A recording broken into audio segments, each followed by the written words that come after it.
Welcome friends, let's solve next problem of partnership final account, that is problem number 3rd on page number 56.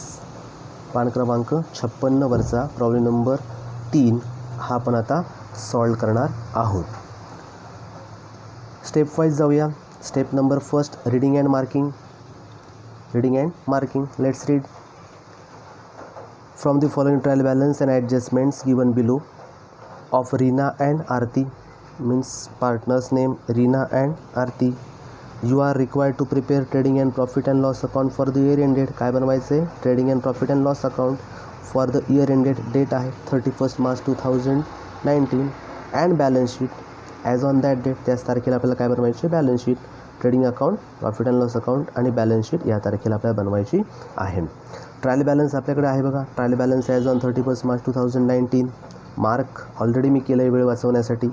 बघा, debit balance, purchases, trading account, debtors, asset, sales returns, trading account, opening stock, trading account, bad debts, profit and loss account, land and building asset, furniture asset, discount, profit and loss account, royalties, trading account, rent, profit and loss account, salaries, profit and loss account, wages, trading account, insurance, profit and loss account, drawings, लायबिलिटीजला आपण कॅपिटलबद्दल लेस करणार आहोत.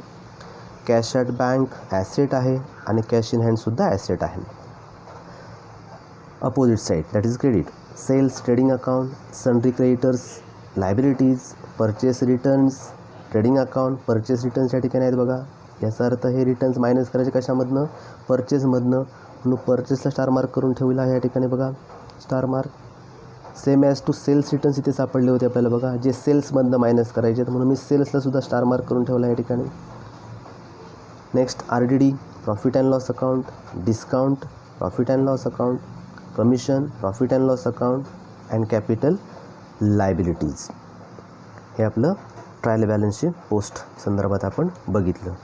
Adjustment read करूया. Closing stock तुम्हाला माहिती आहे. Closing stock आपले दोन effect, trading account credit and asset side mark करून ठेवलं आपण. Write off 900 for bad and doubtful debts. हा रॉंग वर्ड या ठिकाणी आला आहे, आपण तो करून टाकूया. Write off 900 for bad, that is new bad debts और further bad debts and create a provision for reserve for doubtful debts ₹1000, that is RDD, new RDD. New bad debts, new RDD. Asset side डेटर्समधनं आपण हे करणार आहोत, adjust करणार आहोत. आणि शिवाय प्रॉफिट अँड लॉस अकाउंटच्या डेबिट साईडला, म्हणजे ॲडजस्टमेंट कशावर आहेत? डेटर्सवर. डेटर्सला बॅड डेट्सचा हा स्टार मार्क, RDDचा हा स्टार मार्क. 2 स्टार मार्क सध्या आपण RDDचा हा स्टार मार्क आणि डेटर्सचा हा सेकंड स्टार मार्क. सध्या आपल्याला 2 स्टार मार्क सापडलेले आहेत. अजून बॅड डेट्सला सुद्धा 2 ॲडजस्टमेंट सापडल्या. New bad debts, new RDD, 2 star mark. Next, create provision for discount on debtors, once again debtors, third star mark. तिसरी ॲडजस्टमेंट सापडली डेटर्सवर. डिस्काउंट ऑन डेटर्स आहे, डेबिटला डिस्काउंट एक दिसतंय बघा, इथे पण मी स्टार मार्क करतो, star mark. Discount on debtors and creditors इथे केलं. डेटर्ससाठी asset, profit and loss account, debit side. And क्रेडिटर्सवर सुद्धा डिस्काउंट आहे.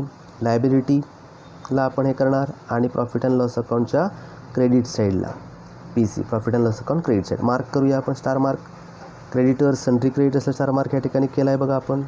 आणि शिवाय इथे सुद्धा डिस्काउंट आहे, आपण ह्याला सुद्धा स्टार मार्क करून ठेवला, रिलेशन त्याचं डिस्काउंटचे आहे म्हणून. Next adjustment, outstanding expenses, wedges and salaries. Wedges trading अकाउंटला आहेत बघा, वेजेस आपण मार्क करून ठेवूया. वेजेस अँड सॅलरीज त्याच्याच वर आहे, एक स्टार मार्क आपण केला. वेजेस अँड सॅलरीज इफेक्ट माहिती आहे तुम्हाला. वेजेसचा trading account debit side, salaries profit and loss account debit side. आणि हे टाकायचं कुठे? आपल्याला ट्रान्सफर करायचं आहे. Second effect it is liability. Next, insurance is paid for 15 months म्हटलं आहे. Once again profit and loss account debit and second effect asset. Asset का ते आपण बघूया नंतर. ठीक आहे, स्टार मार्क करूया. इन्शुरन्सला ॲडजस्टमेंट आहे, एक स्टार मार्क आपण केला. नेक्स्ट ॲडजस्टमेंट नेक्स्ट पेजवर आहे. Depreciate land and building at 5%. Asset साईडला लँड अँड बिल्डिंग असणार आहे आणि आपण लॉस आहे म्हणून ते ट्रान्सफर करतो प्रॉफिट अँड लॉस अकाउंट डेबिटला. ठीक आहे, स्टार मार्क आपण करूया. लँड अँड बिल्डिंगला स्टार मार्क या ठिकाणी 1 स्टार मार्क केला. लास्ट काय बघा, number 7, Reena and Aarti are sharing profits and losses in their capital ratio. ही एक इन्फॉर्मेशन आहे. प्रॉफिट किंवा लॉस जे काही येईल ते कसं वाटून घ्यायचं आहे आपल्याला. प्रॉफिट अँड लॉस जे काही येणार ते त्यांच्या कॅपिटल रेशोमध्ये वाटून घ्यायचं. ही आपली एक इन्फॉर्मेशन आहे, नॉट अ ॲडजस्टमेंट. म्हणजे 6 ह्या मुख्य ॲडजस्टमेंट या ठिकाणी मेन ॲडजस्टमेंट ह्या असणार आहेत. हे आपण केलं रीडिंग अँड मार्किंग. आता पोस्टिंग करूया. काल आपण पोस्टिंग करताना म्हणजे प्रिव्हियस प्रॉब्लेममध्ये आपण पोस्टिंग करताना काय केलं होतं, एका बाजूने सगळं पोस्ट करत गेलो होतो. आता थोडं वेगळं जाऊया आपण, वेगळ्या पद्धतीने आपण मार्किंग केलं आहे त्याचा आधार घेऊन. सुरुवातीला मी काय करू शकतो, माझ्याकडे अवेलेबल आहे सगळं मार्किंग केलेलं. ट्रेडिंग अकाउंट मी खाली करू शकतो. ट्रेडिंग अकाउंट जे टी दिसत आहेत तेवढे मार्किंग करून आपण ट्रेडिंग अकाउंटला घेऊ शकतो. मी सुरुवातीला ओपनिंग स्टॉक लिहिला आहे. ओपनिंग स्टॉक हा सुरुवातीला असायला लागतो, कारण का last year closing balance is current year opening balance. म्हणजे हा गेल्या वर्षीचा शिल्लक राहिलेला स्टॉक आहे. अनसोल्ड पार्ट होता गेल्या वर्षी, तो आता ह्या वर्षी आपल्याला सुरुवातीला सोल्ड आउट करण्यासाठी घ्यायचा आहे. म्हणून सुरुवात आपण ओपनिंग स्टॉकने करायची आहे. म्हणून टू ओपनिंग स्टॉक जो आहे दिलेला इथे आपण डेबिट साईड खाली करतो आहे, सगळं डेबिटलाच येणार आहे, क्रेडिटला काय येणार नाही आहे. Trading account. ठीक आहे, सुरुवातीला हे लिहून घ्यायचं आहे आपल्याला वर. In the books of Reena and Aarti trading and profit and loss account for the year ended 31 March 2019. हे आपल्या प्राथमिक माहित्या सुरुवातीला आपण भरून घेणार आहोत आणि त्याच्यानंतर मग आपण हे करणार आहोत. इथे ट्रेडिंग आणि प्रॉफिट अँड लॉस अकाउंट आपण कंबाईंड ओपन केलं आहे. इथून वर ट्रेडिंग अकाउंट आहे, इथून खाली प्रॉफिट अँड लॉस अकाउंट आहे. आपण सेपरेटसुद्धा अकाउंट ओपन करू शकतो.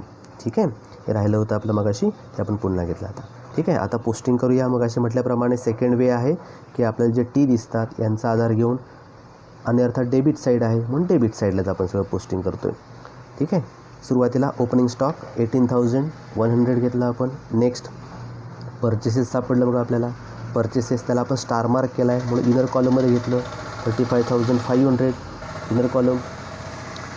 नेक्स्ट सेल्स रिटर्न्स आहेत. ट्रेडिंग अकाउंट टी दिसतोय म्हणजे ट्रेडिंग अकाउंट. आता सेल्स रिटर्न्सबद्दल आपण मागेच म्हणालो आहे, सेल्स रिटर्न्स असतात डेबिटला पण घेऊन जायचे क्रेडिट साईडला. म्हणून आपण सेल्स रिटर्न्स बघा, इकडे अधिक होते इकडे मायनस झाले. लेस सेल्स रिटर्न्स 1,000 बॅलन्स डेबिट आहे पण टाकला आपण क्रेडिट साईडला म्हणून लेस झाला तो. ठीक आहे, सेल्स रिटर्न्स आपण हे केलं. अजून काय बघा, ओपनिंग स्टॉक आपण मगाशी दिला आहे वर. ठीक आहे, नेक्स्ट अजून कुठे टी आहे का बघा, इथे टी दिसतोय royalties. Trading account debit side to royalties without adjustment आहे, त्याच्यामुळे आपण आउटर कॉलममध्ये लिहून ठेवले 700. नेक्स्ट रॉयल्टी झाल्यानंतर वेजेस आहेत बघा. ट्रेडिंग अकाउंट अर्थात डेबिट साईडला टू वेजेस, एक स्टार मार्क केला आहे. That is Y inner column 800 आणि त्याच्याखाली आपण स्पेस सोडली त्याला. रेडमधल्या ॲडजस्टमेंट आहे ते आपण नंतर बघूया. सध्या रेड लाईन किंवा रेड जे आपण लिहिलं आहे ते नाही असं गृहीत धरा, इथे स्पेस आहे. ठीक आहे, 800 आपण इनर कॉलममध्ये लिहून ठेवले. म्हणजे ट्रेडिंग अकाउंटचे सगळे आयटम्स डेबिटच्या ठिकाणी आपण पूर्ण केले, बाकी नंतर बघूया. क्रेडिट साईडला आपण जाऊ शकतो. ट्रेडिंग अकाउंटच्या काय टी दिसतोय बघा, इथे सेल्स आहे. मगाशी आपण सेल्स रिटर्न्स दिले त्याच्यावर बाय सेल्स स्टार मार्क केला होता इनर कॉलममध्ये. 28,200 आपण लिहून ठेवले. 58,000 सॉरी, दॅट इज 58,200 आपण इनर कॉलममध्ये घेऊन ठेवले. आणि रिटर्न्स त्याच्यामध्ये जे मगाशीच आपण लिहिले होते 1,000 ते मायनस केले. तुम्हाला काय मिळणार आहे, 57,200 हा त्याचा नेट सेल्स मला सापडणार आहे. ग्रॉस सेल्स 58,200 हे गुड्स रिटर्न्स आले म्हणजे परत आपल्याकडे आले 1,000. सेल्स रिटर्न्स त्याला म्हणतो आपण. गुड्स परत आले म्हणजे ॲक्च्युअल सेल्स आपला झाला फक्त 57,200. ठीक आहे, ट्रेडिंग अकाउंटच्या क्रेडिट साईडला काय होतं, हा टी एक सापडला सेल्स. अजून एक आहे बघा, ते म्हणजेच परचेस रिटर्न्स. आता हा मात्र मगाशी सांगितल्याप्रमाणे आहे क्रेडिटला, पण तो कोणाच्या रिलेशनमध्ये आहे, परचेस, म्हणून त्याला घेऊन जाऊया परचेसकडे. मग आहे क्रेडिटला, डेबिटला घेऊन गेलो, तो कुठे येणार, परचेसला. मगाशी आपण स्पेस ठेवली होती, त्याच्या खाली बघा लेस रिटर्न्स, परचेस रिटर्न्स आहेत ते किती 500. टोटल परचेस केले 35,500. लेस रिटर्न्स गुड्स लोकांचे आपण परत देऊन टाकले. परचेस केले 35,500 पैकी 500 गुड्स आपल्याला नाही आवडले किंवा आपण डिफेक्टिव्ह म्हणून ते परत केले. म्हणजे ॲक्च्युअल परचेस आपले झाले किती 35,000. That is net purchases. असं ट्रेडिंग अकाउंट पूर्ण केलं ह्यावेळेस आपण. ठीक आहे, सेकंड मेथड आपण या ठिकाणी वापरली. दुसरं आता प्रॉफिट अँड लॉस अकाउंट बघूया. प्रॉफिट अँड लॉस अकाउंट आता पी बघूया इथे कुठे दिसत आहेत का, आणि त्याप्रमाणे पोस्टिंग करूया. प्रॉफिट अँड लॉस अकाउंटची नेहमी फर्स्ट लाईन जी असणार आहे ती आपण शक्यतो काय करायची, स्पेस ठेवायची आहे. कारण ट्रेडिंग अकाउंटमधनं येणारा जो रिझल्ट आहे ग्रॉस प्रॉफिट ऑर लॉस तो आपण व्हेरी फर्स्ट लाईनमध्ये लिहिणार आहोत, आणि म्हणून फर्स्ट लाईन आपण काय करायची, मोकळी ठेवायची, तशीच ठेवायची आहे, ब्लँक ठेवायची आहे. ठीक आहे, डेबिट साईडला जाऊया. बघा पी इथे कुठे दिसतोय का, इथे बॅड डेब्ट्स आहे म्हणून आपण लिहिलं 2 बॅड डेब्ट्स.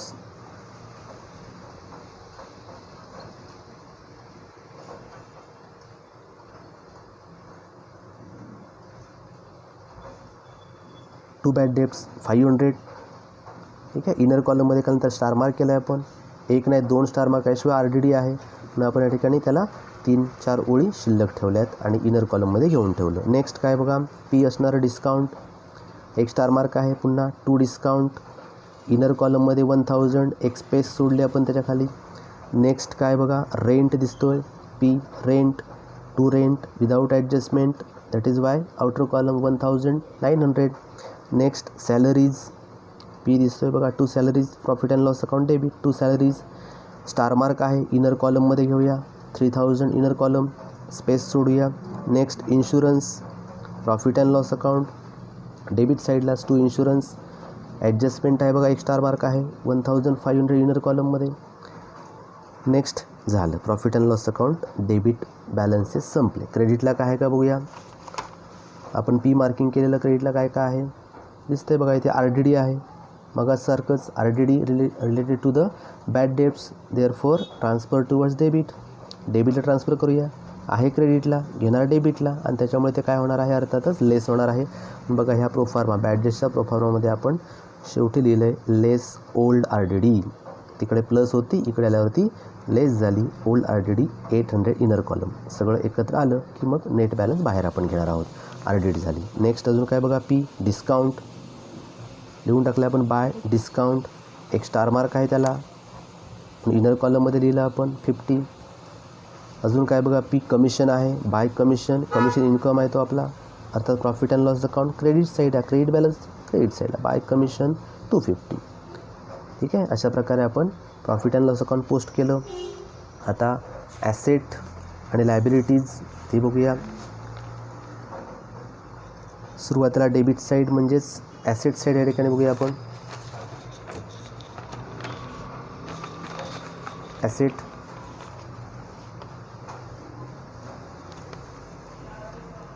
साईड घेऊया आपण. बघा अर्थात लक्षात ठेवायचं आहे आपल्याला महत्त्वाची गोष्ट की ॲसेट साईडला शक्यतो फिक्स ॲसेट सुरुवातीला असायला पाहिजेत, मग इन्व्हेस्टमेंट, मग करंट ॲसेट्स आणि शेवटी लोन्स आणि ॲडव्हान्सेस. म्हणून आपण काय केलं, इथे ए शोधण्याचा प्रयत्न करूया ज्याच्यामध्ये फिक्स ॲसेट कोणकोणते आहेत.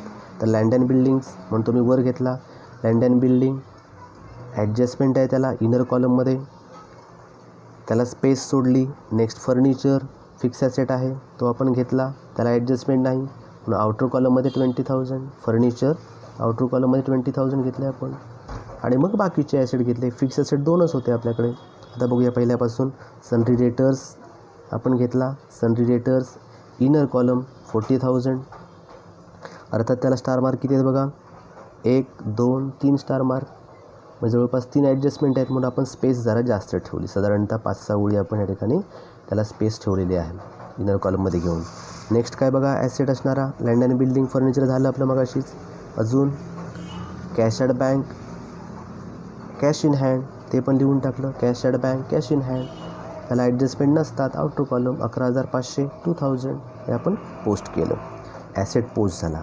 आता लायबिलिटीज बघा, याच्यामध्ये सुद्धा तो सेम क्रायटेरिया. कॅपिटल हा त्यांचा ओपनिंग बॅलन्स असतो कॅपिटलचा, आणि म्हणून आपण त्यांना सुरुवातीला घ्यायचं आहे. लायबिलिटी साईडला कॅपिटल अकाउंट्स मी लिहिलेत. अरिना इनर कॉलममध्ये अमाऊंट किती 50,000, जी 50,000 अमाऊंट आहे.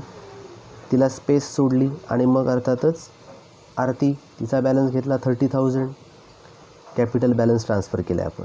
ठीक आहे. आणि इकडे आपण त्यांची ड्रॉइंग सोडली होती बघा डेबिट साईडला. ड्रॉइंग्स लायबिलिटीला घेणार होतो आपण, तीसुद्धा आपण या ठिकाणी काय केली, ड्रॉइंग्स. त्याने विथड्रॉन केलेले गुड्स किंवा कॅश आहेत म्हणून ते त्यांच्या रिस्पेक्टिव्ह अकाउंटमध्ये आपण काय केलं, लेस करून टाकलं. ऋणाच्या अकाउंटमध्ये किती आहेत बघा, 2,000 ते मायनस केले. 50,000 मायनस 2,000 दॅट इज 48,000.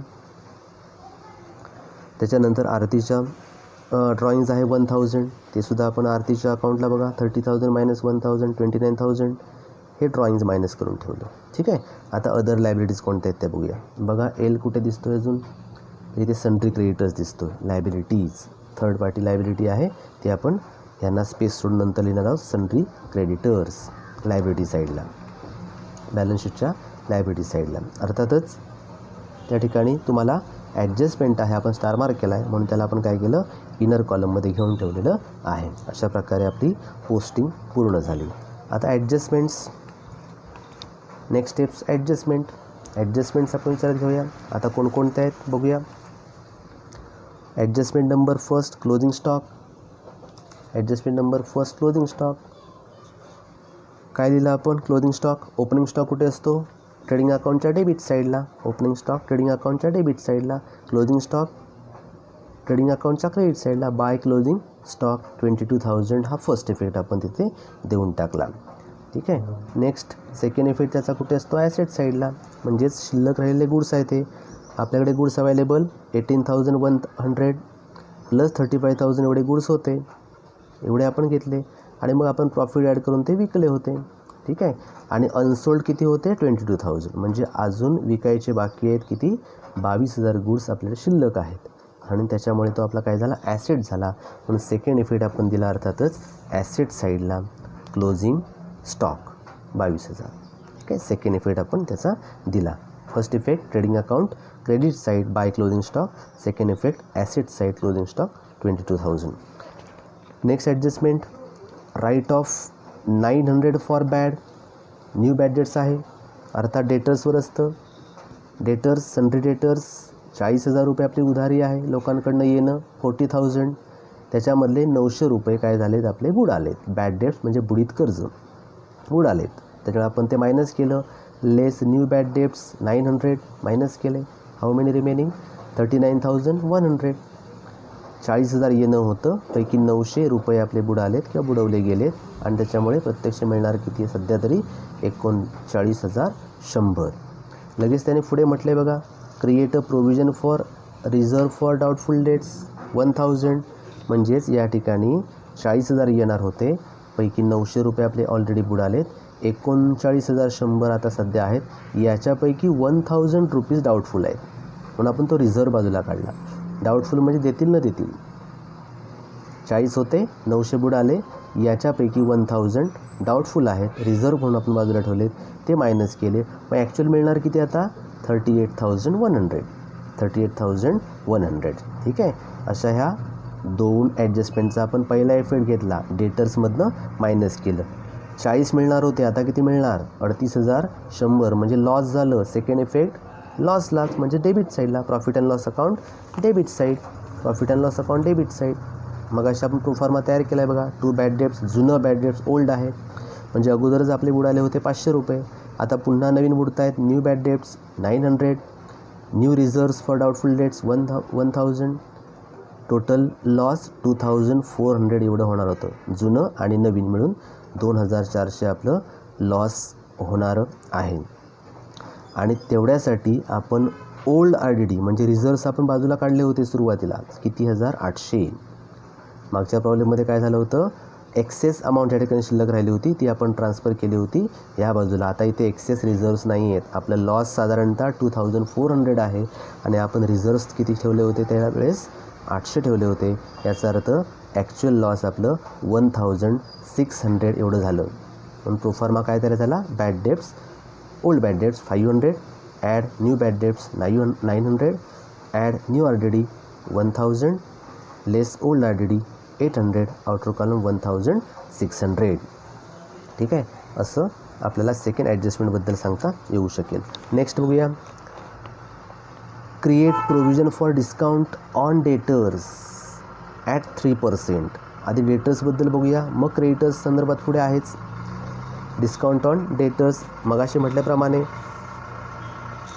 डेटर्समध्ये येऊया. ॲसेट साईडला डेटर्स किती मिळणार होते आपल्याला बघा, 38,100. आता हे तुम्हाला मिळणार आहेत. मग याच्यासाठी आपण काय केलं, त्या डेटर्सला, त्या ग्राहकांना, त्या कस्टमर्सला आपण 3% डिस्काउंट या ठिकाणी अलाउड करतो आहे. म्हणून रिझर्व फॉर डिस्काउंट, रिझर्व म्हणून आपण तो बाजूला काढतो आहे. 3% या अमाऊंटवर काढायचं आहे. 38,000 नेट अमाऊंटवर. 38,100 इंटू 3/100. 38,100 गुणिले 3/100 किती येतात, 1,143. 1,143.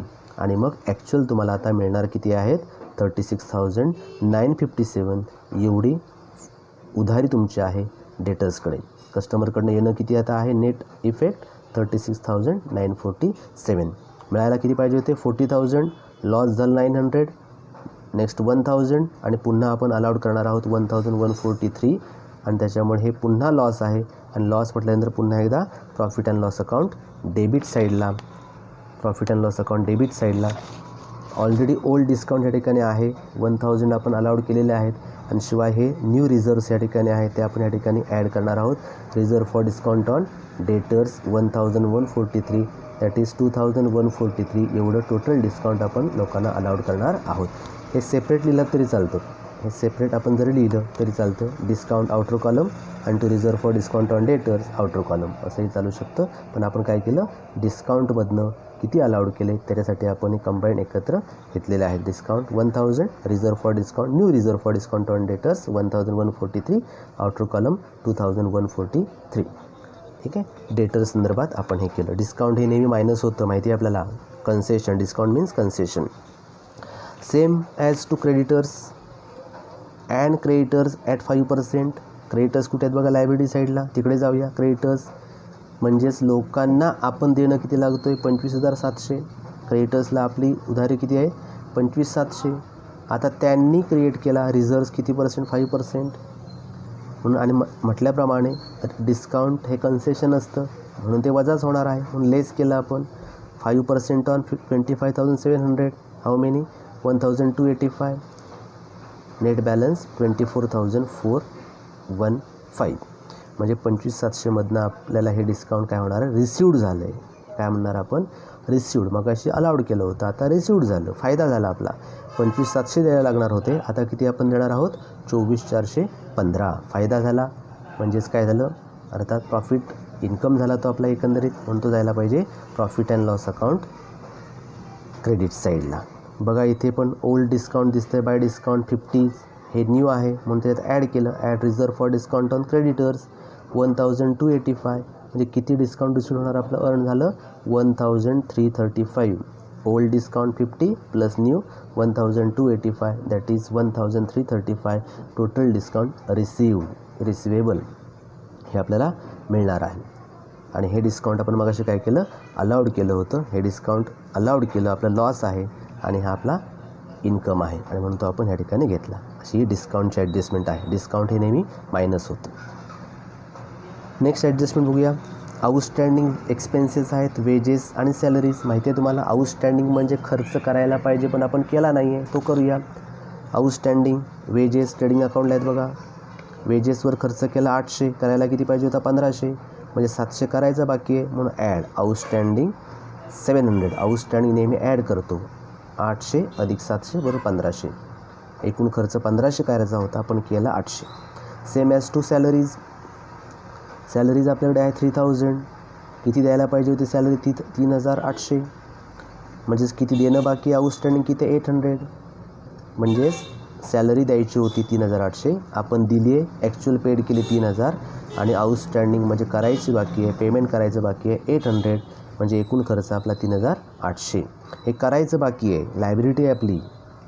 एक्सपेंडिचर हॅव टू पेड हे आपल्याला करायचे बाकी आहेत आणि त्याच्यामुळे लायबिलिटी झाली.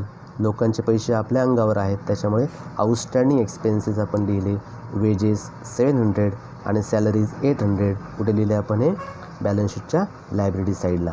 फर्स्ट इफेक्ट रिस्पेक्टिव्ह एक्सपेन्सेसमध्ये आपण ॲड केले, that is wedges and salaries. ह्या दोघांमध्ये त्यांचे आउटस्टँडिंग अमाऊंट ॲड केली आणि तेवढं आपलं देणं आहे आणि म्हणून ते आपण काय केलं, बॅलन्स शीटच्या लायबिलिटी साईडला आपण काय केलं, लिहिलं outstanding expenses wedges salaries total 1500 outstanding झालं.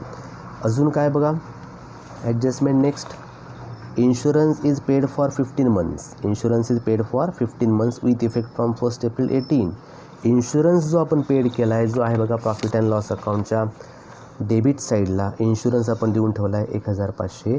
त्यांचं म्हणणं आहे तो 15 महिन्याचा आहे.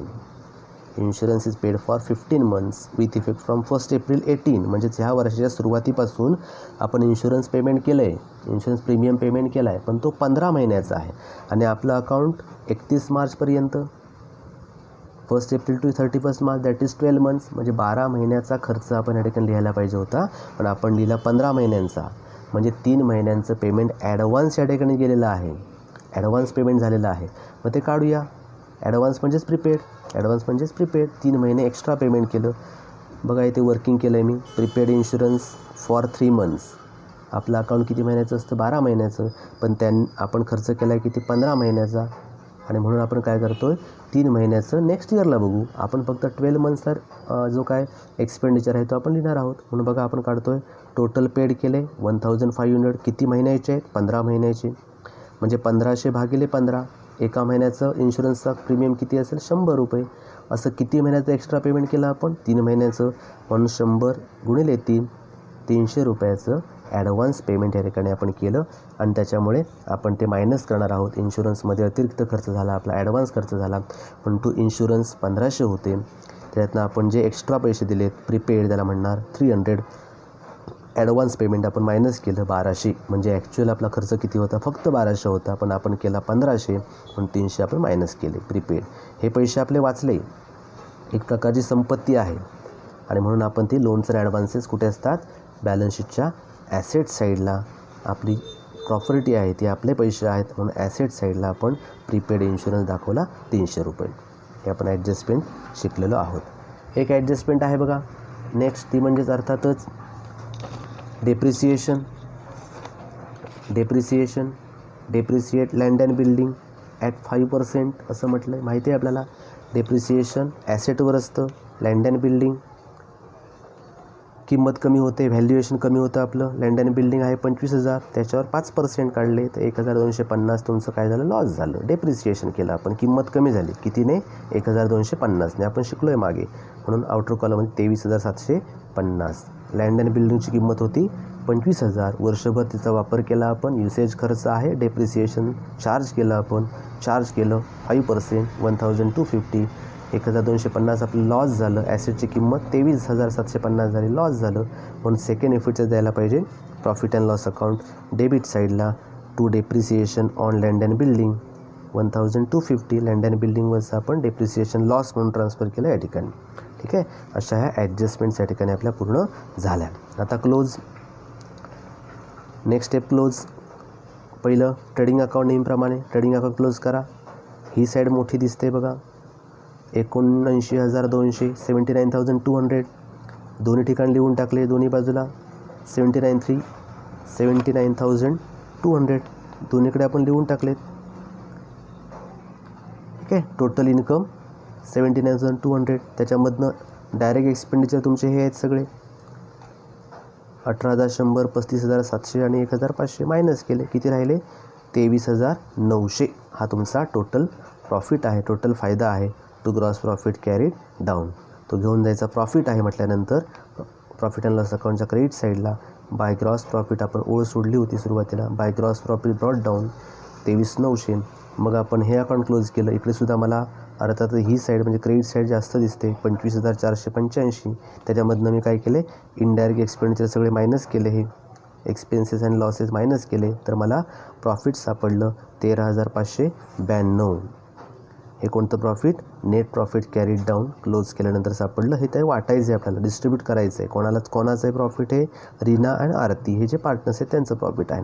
आता त्यांचं प्रॉफिट वाटायचं कसं, त्याने म्हटलं आहे कॅपिटल रेशो. इन्फॉर्मेशन दिली आहे बघा आपल्याला, त्यांनी इन्फॉर्मेशन आपल्याला त्यांनी दिलेली आहे. कॅपिटल रेशो या ठिकाणी आहे बघा, कॅपिटल रेशो म्हटलं आहे त्यांनी. ठीक आहे, आता कॅपिटल रेशो कसा काढायचा तो आपण बघूया या ठिकाणी. बघा इकडे distribution of net profit in capital ratio.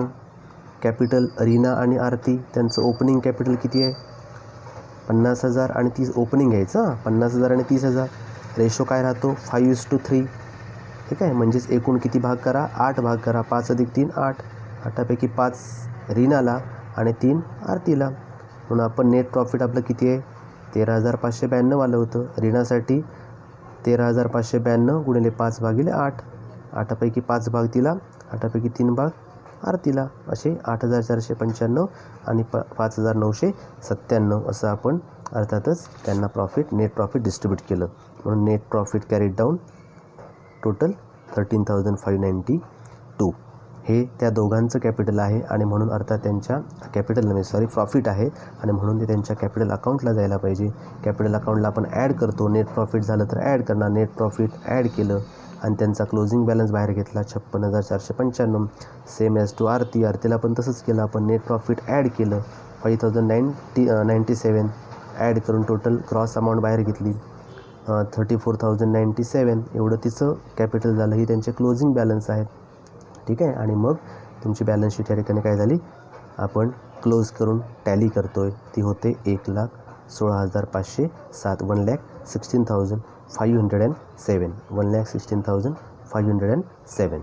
ठीक आहे, असा प्रॉब्लेम्स या ठिकाणी आपला पूर्ण होतो. आन्सर खाली आहेत, तुम्ही बघू शकता, ती चेक करू शकता. एकदा पुन्हा जर आपण बघितलं तर ट्रेडिंग अकाउंट एकदा बघून घ्या. Trading account, profit and loss account या ठिकाणी आपण नेट प्रॉफिट काढलं आणि ॲट लास्ट अर्थातच बॅलन्स शीट आपण या ठिकाणी पूर्ण केलेली आहे. ठीक आहे, प्रॉब्लेम नंबर 3 या ठिकाणी पूर्ण झाला. थँक्यू.